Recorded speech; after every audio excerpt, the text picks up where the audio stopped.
So, what's happening, everybody? Welcome to weekly Top 5's from Library Chess Productions. And this time around, we are going to pay homage to our YouTube brethren, and we are going to list our top 5 favorite YouTube channels. So I'm going to kick things off here with my number 5 favorite YouTube channel, and it is Up, Up, Down, Down. Now this is Austin Creed, who performs with World Wrestling Entertainment as Xavier Woods, 1/3 of The New Day, and this is his... you didn't say that right. The New Day.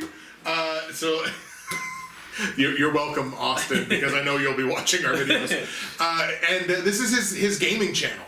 And Austin is such an interesting individual because he's crazy intelligent, a professional wrestler, and just a gigantic game nerd. And what we've established with the Up, Up, Down, Down channel is everyone in WWE is a gigantic game nerd. It doesn't make sense. You're on the road. Well, it Why does. not play some games? Yeah, and I mean, like, and games are awesome, and the best art form in the world. There you go. I mean, video games are awesome, but it's like to see whenever I see a new Up, Up, Down, Down video show up, I'm just like, okay, who is going to show up? What wrestler is going to show up in this video and be like, they love video games too? Like, he has Rusev in like almost every video that they do now, and it's just like, you are such... It is in fact Rusev Day. You are incredible. So Up, Up, Down, Down is my number 5. Yeah, I'm actually subscribed to Up, Up, Down, Down for some reason. I don't actually watch the videos because I love video games, but I'm not into the Let's Play and all that kind of culture. I don't generally watch games being played. Okay. But I've watched a few videos of them playing, and it's entertaining, and I got no hate for that channel. Yeah. It's a good channel. I stay subscribed just because. Not that he needs my subscription. but he does. Austin's going to lose his partnership if you unsubscribe. But he's a cool guy because he shows up on Kind of Funny once in a while and stuff, and he's cool. And he's shown up on. He's done Hot Pepper Gaming. Yeah. He's been on Super Best Friends Play. He's done a bunch of them, and he's a really, really, really interesting individual. Like, if there was a pro wrestler that I could say right now, like, pick one pro wrestler that you want to meet right now, it might be Austin Creed, actually. Yeah, he'd be cool. Yeah. Okay, my number 5 is one that I've talked to you about before. It's Shoe on Head. Oh yeah. I don't watch a lot of like vlog channels. Occasionally, when I don't feel like doing anything, I'll get caught up in this rabbit hole of like all these vloggers just for the day, and I'll be, why am I watching this? but like I love Shoe on Head because I find her very funny, and I'm not even into that. Like, I don't spend a lot of time thinking of, like, anti-feminism and the kind of stuff she covers, and I don't want to get into that debate either. I just find her way of getting her points across really funny because she's legitimately really funny. She also has a bunny, so that helps. There you go. She records in crowd quality. She always has, so it's like recording in 480p, and then if she does a higher quality video, it's like, where's the 480p? So it's awesome that somebody, like, she's not super, super famous by any means, but she's successful, and it's great because her quality of her videos suck in terms of resolution. Right. So I won't go on too much about it, but when a video of hers pops up, I'll watch it because she's actually funny. Yeah. And she's not one of these vloggers who necessarily gets caught up in always responding to other vloggers. Like, she'll do a little bit of that. Right. But I hate this culture of just people beefing in videos all the time, like, this person, and it's like, oh, then they make a response. And she doesn't really get caught up too much in that, because she doesn't record a whole lot of videos as it is. Okay. So I always find her entertaining, so I'll always watch a Shoe on Head. Oh, and she used to, I don't know if she still does, she always used to use the beat for What's the Difference by Dr. Dre in her videos, and we love that song. Shoe on Head is my number 5. Right on. One thing that I will say about the whole 480p thing, I used to very proudly boast that my videos were in low quality, but it was only because I was like literally recording them with a digital camera. Yeah. Because I just didn't have anything else. So it's nice to see someone who can make a go with like make it like it's part of the gimmick. It's low quality. It's part of the gimmick. I like that. My number 4 favorite YouTube channel is a YouTube channel called Controversial Wrestling Shoots. Oh, dang. So basically, if you ever want to watch anything made by like kayfabe commentaries or RF video, but you only want them in little chunks, that's what this YouTube channel is. That would be a good... Because I don't want to watch 2 hours. Right. Like, rather than watching, like, here's the You Shoot with Kevin Nash. I mean, this is a bad example because we both like Kevin Nash. Yeah. So we'd want to watch the whole thing. But, like, okay, like, let's say something like, okay, Honky Tonk Man. Like, whatever. But, so, like, he'll have this whole, like, 2-hour shoot thing that maybe there's only, like, 5 minutes of it that you'd be super interested in. Well, this channel carves out that 5 minutes and it's like, Honky Tonk Man shoots on da-da-da-da-da.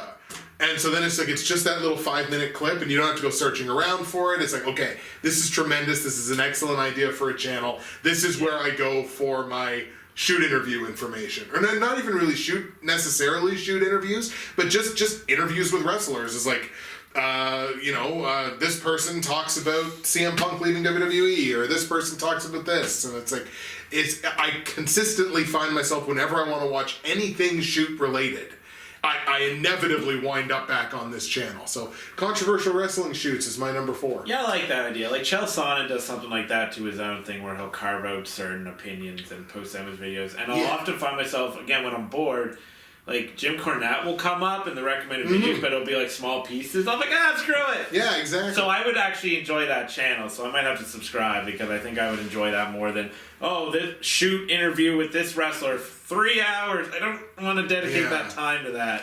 Like Jim Cornette, I can listen to a 3-hour shoot interview with Cornette because he's entertaining for 3 straight hours. But not everybody is like that. So it's nice to be able to kind of pick and choose little stuff. So my number 4 is Jim fucking Sterling's son. That's what he says. Like, I'm Jim fucking Sterling's son. Thank God for me.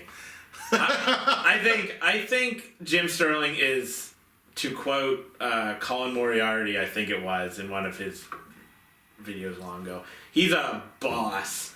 If you don't know who he is, he's just a video game reviewer, commentator, that kind of thing. He did stuff with Destructoid before, Escapist. Now he has his own channel, and he does the Jimquisition every week, which is basically a rant video about anything video, mostly video game related, but he's really informative and smart. He's not afraid to annoy these big companies. Like, he has a whole thing where if Konami does something really bad, which they often do, because Konami sucks, he'll throw at the end of his video this, like, news thing called Fuck Konami News, hashtag Fuck Konami. Okay. And he'll just shit on Konami or EA, like any company that's doing bad things, because he doesn't care about getting review copies. Like, I think he's blacklisted by most of these companies. I could be wrong. Right. So he's just a guy who, he's funded on Patreon, he doesn't have ads on his videos, he's just comes out with the Jimquisition, which is mostly what I watch of his. I don't necessarily watch the other stuff that he does, but I watch Jimquisition every week. But he's one of the few commentators that I really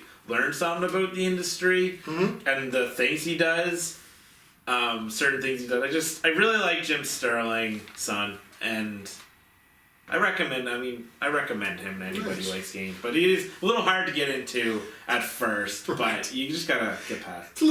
He's an acquired taste. Takes a little getting used to, but once you get there, I really enjoy him. I'm not a fan of angry YouTubers. That whole, as I've said to you off camera, the before, trope. This idea of, I'm gonna sit there and I'm gonna yell and I'm gonna do this. Right. I've unsubscribed from multiple that I used to follow because I was like, I can't handle this. Jim is mad, and he can be offensive, but he's not necessarily sitting there yelling, and he's backing up his points with real good information and research, and he's just not scared to do anything. So that's why I stay subscribed to him and unsubscribe to people like Angry Joe. My number 3 favorite YouTube channel is Jeremy Jans, and Jeremy Jans is I'm pretty sure the only movie reviewer that I'm subscribed to on YouTube, because he's the only one I need. No, what I like so much about Jeremy Jans is his movie reviews are like 5 minutes long at most, so they're really compact. He gets to the point. He's biased a bit. But everybody has bias, especially when you're reviewing art. Like, everybody has bias, well, just in general. But I mean, like, he is biased against certain things, but he's so damn entertaining, and he's got this Jeremy Jans personality, and I think it's one of those situations, like, we talked about wrestling a lot in this video, but like with a good pro wrestler where like their actual personality and their character they play on TV are so interlocked that they're basically Stone Cold Steve Austin is the prototype for this, because he's just the same person. And Jeremy Jans is the same way. Like, he's got such a persona with the way that he reviews movies. I've talked to you before, and we've talked about the way he rates movies, like his rating system, where it's a little bit more fluid. It's not like hard, like a 2 is a 2, a 6 is a 6, and a 9 is a 9. Like, his rating system is more fluid than that.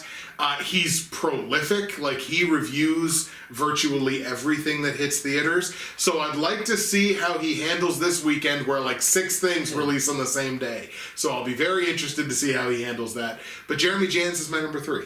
I like the idea of him. I mean, I prefer a number system just because I like it. But at the same time, I like what you've told me about his system, and it encourages people to actually listen to his reviews. Yes. As opposed to just being like, skip to the end to find out the number, which I'm guilty of doing things. Oh yeah. But, I am too. So I appreciate that, and I like that he keeps it to like 5 minutes. So you really have no excuse. It's 5 minutes of your day. If you want to know what about a movie, just listen to it. Yeah, exactly. What's your number 3, Tyler? My number 3 is, I'm going to say IGN, but it's specifically GameScoop, because they kind of split their podcasts or whatever into different channels. Okay. Like Nintendo Voice Chat, GameScoop. So Okay. it kind of tackles everything, and they have video game 20 questions at the end, and I like Damon as a host and whatever. The stuff I tend to watch on YouTube is easy to digest podcasts or whatever, videos about games or movies, because I generally watch them when I'm tired or I'm eating. And all it is I'm sitting around talking about the video games. Okay. But they do something like every month where they go through an old magazine, because IGN owns this massive library of like old like EGMs and all these other ones, and I used to read EGM religiously, so I love when they go through certain parts of it and read like what the critics were saying back then. Keep this short. They just talk about games. I tend to really enjoy that one the most, even though I do watch a couple of their shows, because it's easy to digest. An hour of your life. I don't know. So that's it. Game Scoop is my number 3. This has been interesting so far. Like we kind of just talked about off camera. There's no crossover at this point. No, like really. we're through more than half of each of our lists, and there's been no real crossover at this point. But at the very least, I did get you to say you were going to subscribe to Controversial Wrestling Shoots. My number 2 favorite YouTube channel may come as a surprise given who my favorite hockey team is, but it's Steve Dangle. Now, Steve Dangle does what's called Leafs fan reactions. So he does a reaction video about, now usually it's like 10 to 12 minutes long, after every single Leafs game. You want to know how long he's been doing it? 11 seasons. Wow. A reaction, 82 games times 11 seasons, plus the couple of seasons that the Leafs have made the playoffs. So he has done a metric ton of hockey videos where it's literally just reacting to the game. And Steve Dangle is like the prototypical sports blogger that every unknown sports blogger should want to be. Because he not only does this YouTube channel, and it's his own independent YouTube channel that his employer does not muck with, doesn't touch it. In fact, said, you need to keep doing this. We want you to keep doing this because it's got such big exposure. But he's into sports media, and he works with Sportsnet, right? So, I mean, and all he does for Sportsnet that I can tell is blog. That's it. Like, he's just a blogger for Sportsnet, and yet he has the exposure through Sportsnet, has the exposure through his own channel, and has successfully melded the two and kind of parlayed one into an actual paying job with the other one. And he's the sports YouTuber that, like, I aspire to be with my own individual channel. And I think a lot of people like me should aspire to be, because he's built a character, he originally kind of built a character that then kind of more just became him. And he's got such an eclectic personality and has such a draw with what he talks about that he's literally built something from the ground up. And he went from doing 15-second videos up to now doing, like I say, 10 to 12 minutes at the end of each game. And it's entertaining and it's informative. He's obviously a little bit biased towards his team because how could he not be?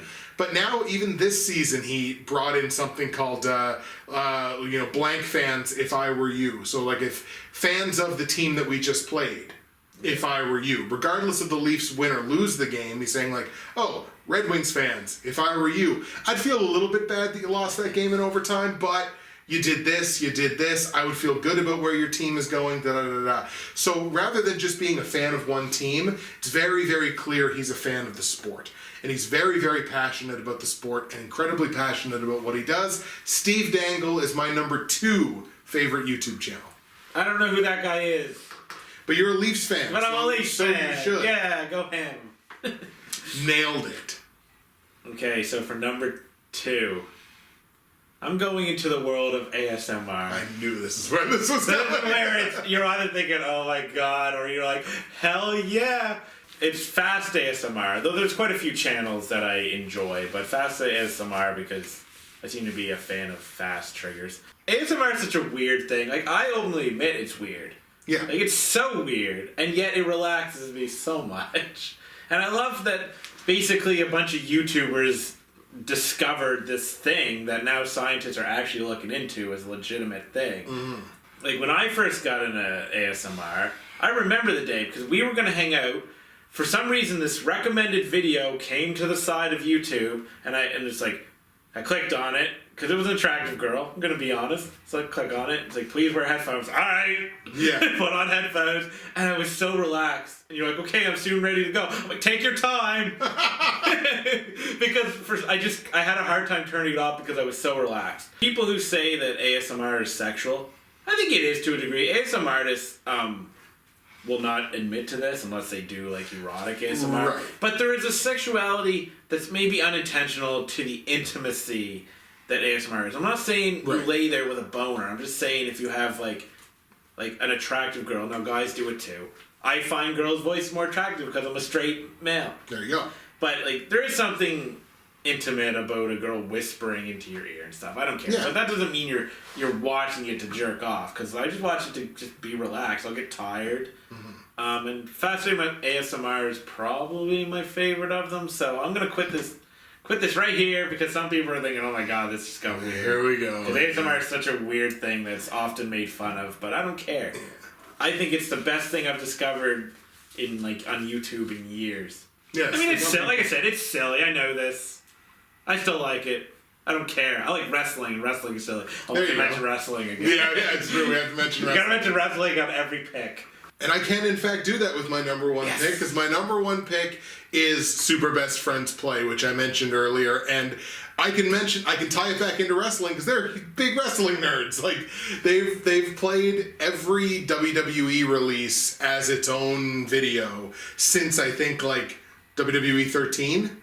Yeah. And it's always kind of this big thing, and it's funny because the games have gotten progressively worse. Yes. They really, really have. Or they've just been the exact same game, basically just with a different roster.